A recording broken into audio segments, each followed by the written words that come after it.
मोटी टुनटुनी चिड़िया। एक घने जंगल में टुनटुनी नाम की एक चिड़िया अपने परिवार के साथ रहती थी। उसके परिवार में उसका पति कालू कौवा और ननंद पुष्पी कौवी थी। टुनटुनी चिड़िया पूरे दिन खाना खाती रहती थी और इस वजह से वह बहुत मोटी ताजी थी। उसको इस बात से देखकर उनके घर वाले बहुत परेशान रहते थे। एक दिन की बात है, टुनटुनी रसोई में खाना बना रही होती है।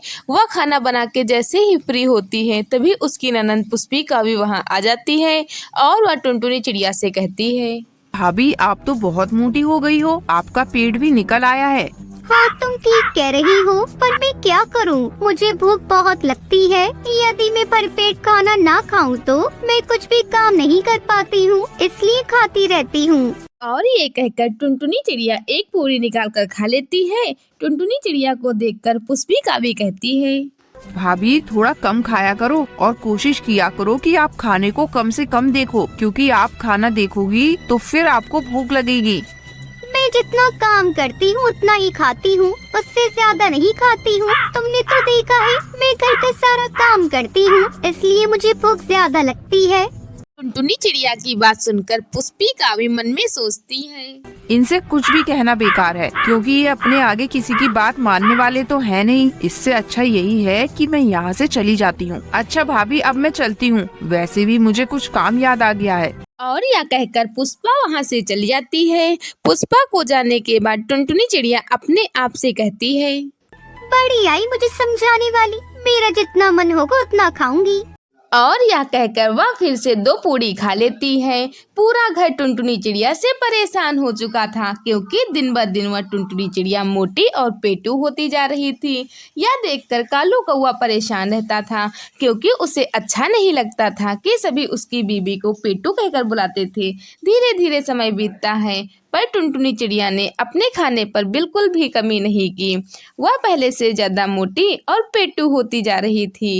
एक दिन की बात है, कालू कौवा टुनटुनी चिड़िया से कहता है, मुझे बिल्कुल भी अच्छा नहीं लगता कि तुम इतना ज्यादा खाती हो। सब तुम्हें मोटी और पेटू कहकर बुलाते हैं, इसलिए मैं तुम्हें कह रहा हूँ कि तुम अपना वजन कम करो।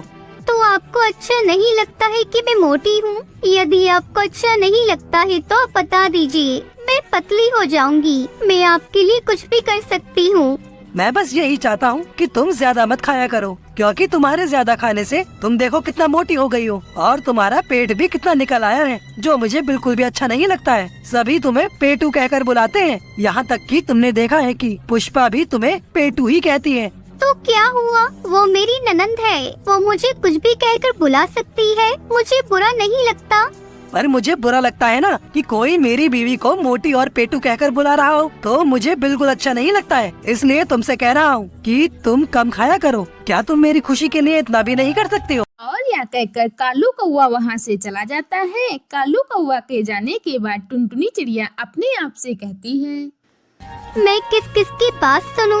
मुझे तो कुछ समझ नहीं आता है। सभी मेरे खाने के पीछे पड़ गए हैं, कोई भी मुझे चैन से खाने नहीं देता है।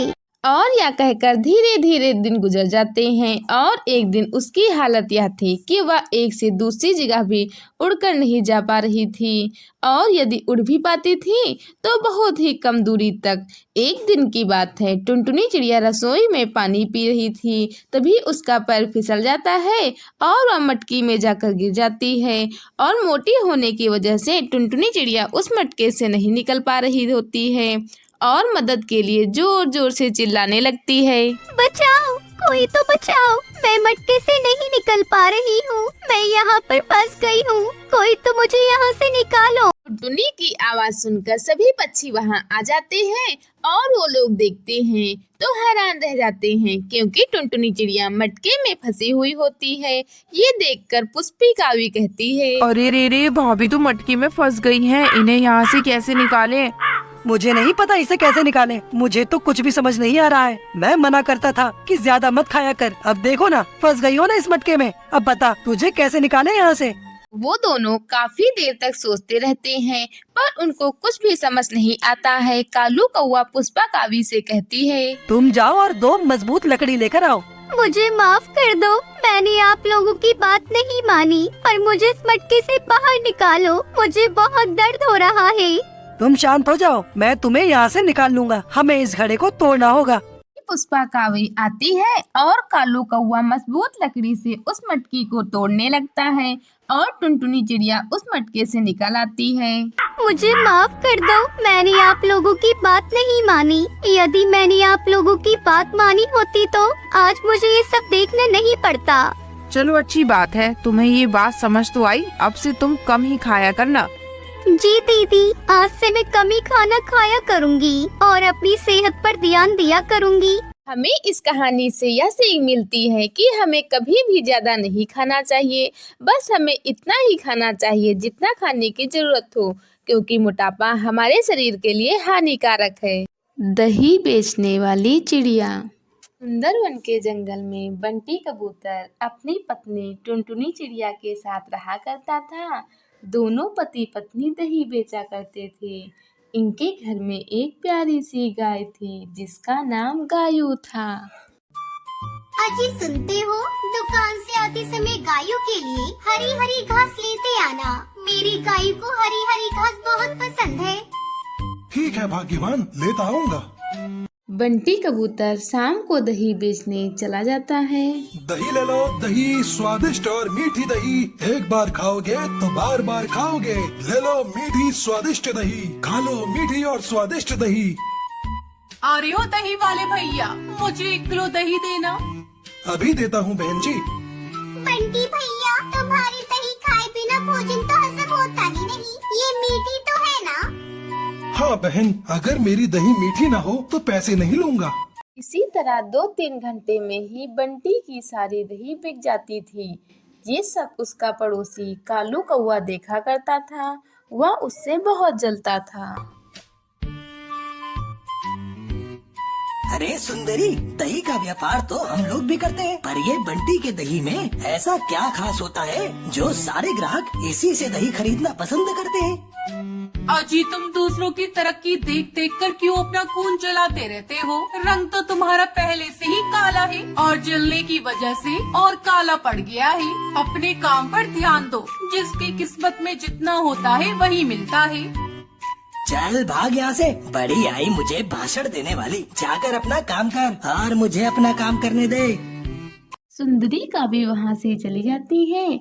उसके जाने के बाद कालू कौवा सोचने लगता है, कैसे इसके व्यापार को बंद कराया जाए।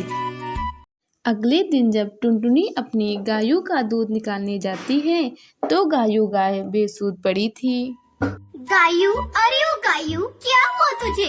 तो इस तरह बेसुध क्यों पड़ी है? सुनहरी के बापू, जल्दी आओ, देखो ना अपनी गायों को क्या हो गया है। ये कुछ बोल ही नहीं रही है। भी दौड़ा दौड़ा बंटी कबूतर वहाँ आता है और गायों को देखकर टुनटुनी से कहता है, टुनटुनी, अब हमारी गाय कभी नहीं बोलेगी। इसे किसी पापी ने जहर दे दिया है।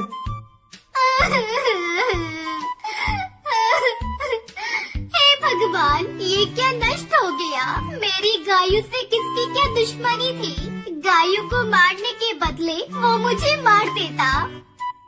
दोनों रोते हुए गायों को घर के पीछे मिट्टी में दबा देते हैं। अब क्या होगा सुनहरी के बापू? घर कैसे चलेगा? हमारे पास तो इतने पैसे भी नहीं है कि हम दूसरी गाय खरीद सके।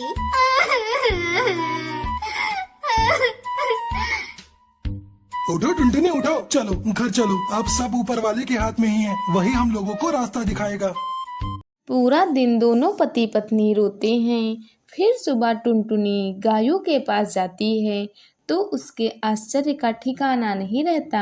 वहाँ पर एक पेड़ उग चुका था और दही की बहुत सारी मटकियाँ लटक रही थी। तभी उस पेड़ से आवाज आती है, बरसों तक तुमने मेरी सेवा की है, मैं तुम्हें दुखी नहीं देख सकती। अब तुम कितनी भी मर्जी दही बेच सकती हो। ये सब देखकर टुनटुनी चिड़िया बहुत खुश हो जाती है। इस तरह टुनटुनी दही का व्यापार करके खुशी खुशी रहने लगती है।